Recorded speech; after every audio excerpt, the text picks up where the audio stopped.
Oi, galera da GP, aqui é a Lohane e nós estamos quase finalizando o livro de Números e eu quero te incentivar a permanecer firme na sua leitura bíblica diária. Por isso, vamos juntos em mais um devocional e hoje eu gostaria de compartilhar um pouquinho daquilo que está em Números, capítulo 25 ao 26. E aqui no 25 fala a respeito dos homens de Israel que prestaram culto a Baal. E a Bíblia fala que a ira do Senhor se acendeu sobre eles. E a idolatria ela pode ser entendida como a adoração de algo ou alguém que não seja Deus. E a idolatria normalmente acontece quando alguém se afasta da verdadeira adoração a Deus, quando alguém se afasta da presença do Senhor e busca um conforto, uma segurança em qualquer outra coisa que não seja Deus. E aqui esse texto ele nos ensina algumas lições para o nosso dia a dia. E a primeira coisa que eu aprendo é sobre nós priorizarmos Deus nas nossas vidas. E a idolatria, ela revelou como os israelitas muitas vezes colocaram outras coisas, como bens materiais, status, ou até outras pessoas acima de Deus.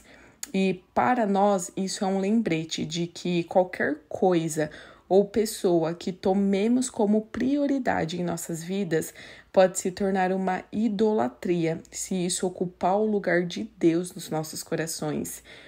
E isso nos convida a refletir o que realmente é importante, o que tem ocupado o nosso tempo, a nossa energia.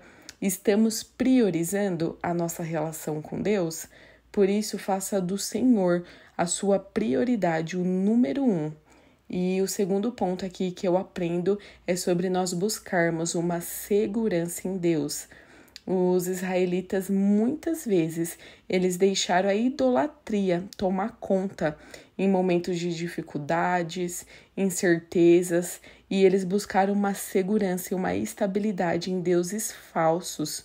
E muitas vezes, no nosso dia a dia, nós também podemos ser tentados a confiar em coisas temporais, como dinheiro, trabalho, relacionamentos e pessoas para preencher nossos sentimentos de insegurança ou medo.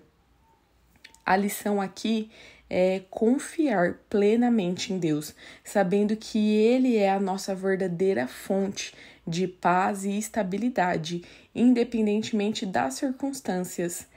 E o terceiro ponto é sobre nós estarmos atentos, vigilantes em relação à nossa vida e saúde espiritual.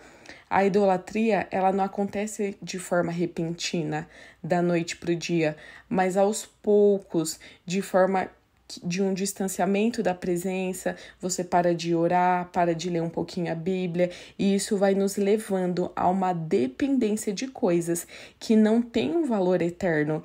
Então, nós precisamos estar atentos ao que está tomando mais espaço em nossos corações e estarmos prontos para corrigir a rota, sempre que nós nos afastarmos da verdadeira adoração a Deus. E o ano ele mal começou. E como anda a sua saúde espiritual? Nós precisamos estar em dia com as nossas vacinas do céu, com as vitaminas do Senhor. Nós precisamos de uma alta imunidade espiritual.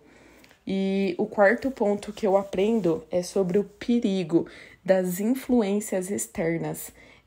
Os israelitas, eles foram muitas vezes, frequentemente influenciados pelos povos ao seu redor. Eles praticavam idolatria. E no nosso mundo moderno, nós podemos ser influenciados pelas redes sociais, pelos nossos amigos, pelas culturas, pelos políticos e pelas práticas que competem pela nossa atenção. E isso nos lembra que muitas vezes as influências externas, elas podem nos desviar do caminho da fé e do nosso compromisso com Deus.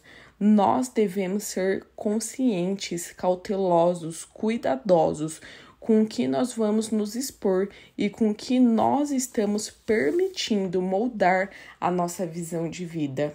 E ainda aqui no capítulo 25, fala a respeito de um homem. Ele não se conformou com o pecado e nem com o ambiente onde ele estava inserido. E após a vitória ali de Israel contra os midianitas, o povo de Israel, eles se deixaram ser influenciados por práticas pagãs. E eles começaram a se envolver com as mulheres moabitas, que os levaram à idolatria e à imoralidade sexual. E Deus, ele estava irado com aquela situação. E no meio desse escândalo todo, um homem de Israel trouxe uma mulher midianita para sua tenda, desafiando assim abertamente a santidade de Deus. E foi nesse momento que Finéias, ele tomou uma atitude ousada, ele se posicionou. Finéias, ele não se conformou com o pecado, ele não ficou passivo diante daquela situação, mas ele tomou um ato, uma atitude radical para purificar o povo. E a primeira coisa que eu aprendo com Finéias é o zelo pela santidade de Deus. E nós não podemos ser indiferentes ao pecado, seja na nossa vida ou ao nosso redor. Nós devemos agir com firmeza quando for necessário para honrar a Deus. E Finéias também, ele nos ensina a agirmos com coragem. Em algumas situações é necessário agir de forma decidida e corajosa. Quando nós enfrentamos o pecado e a injustiça, ele não teve medo das consequências ou de ser mal interpretado no nosso dia a dia, na nossa rotina. Nós vamos precisar de coragem para confrontar o pecado de maneira firme, seja na nossa vida pessoal ou até nas situações que nós vemos ao nosso redor. Em vez de ser passivos, nós devemos ser proativos em manter a integridade, em proteger a nossa fé. E aqui também eu vejo que Finéias, ele não se conformou. E no mundo de hoje, nós somos muitas vezes tentados a nos conformar com a cultura ao nosso redor. E isso muitas vezes minimiza ou justifica as nossas práticas pecaminosas. E Finéias, ele nos ensinou que nós devemos deixar que a corrupção, nós não devemos deixar que a corrupção moral do mundo nos afete ou nos faça aceitar práticas que são contrárias aos princípios de Deus. E esse texto também nos ensina uma outra coisa, que Deus, ele honra a fidelidade e a obediência. E a atitude de Finéias agradou a Deus. E Deus foi lá e deu uma recompensa, uma bênção para ele. E isso nos lembra quando nós tomamos atitudes conforme a vontade de Deus, mesmo em situações difíceis. Ele honra a nossa fidelidade, ele honra o nosso compromisso com a sua palavra. Não se trata de agir de maneira impulsiva ou sem sabedoria, mas de seguir a direção de Deus, mesmo que isso envolva tomar decisões difíceis. E prosseguindo ali para o capítulo 26, nós vemos o recenseamento, que é a contagem de todo o povo de Israel. E eu vejo isso como um lembrete de Deus sobre a história deles, sobre as promessas do Senhor, sobre a continuidade das próximas gerações. E cada pessoa tem uma herança, tem um papel para desempenhar no plano de Deus. E trazendo isso para a nossa história, trazendo isso para as nossas vidas. Lembre-se da sua história, da sua transformação de vida, aquilo que Deus fez na sua vida. Nós estávamos condenados ao pecado, mas o Senhor, ele mudou a nossa rota, o nosso destino, ele mudou a nossa vida inteira. E você é o acerto mais lindo de Deus. Você faz parte dos planos, da contagem do Senhor. Então, se lembre com fé de cada promessa e das verdades que você já ouviu do Senhor. Todas as promessas de Deus vão se cumprir. E muitas vezes, em meio aos desafios do nosso dia a dia, da nossa rotina, nós podemos nos esquecer do quão grandes foram as mudanças que Deus operou em nós, daquilo que o Senhor já fez em nós.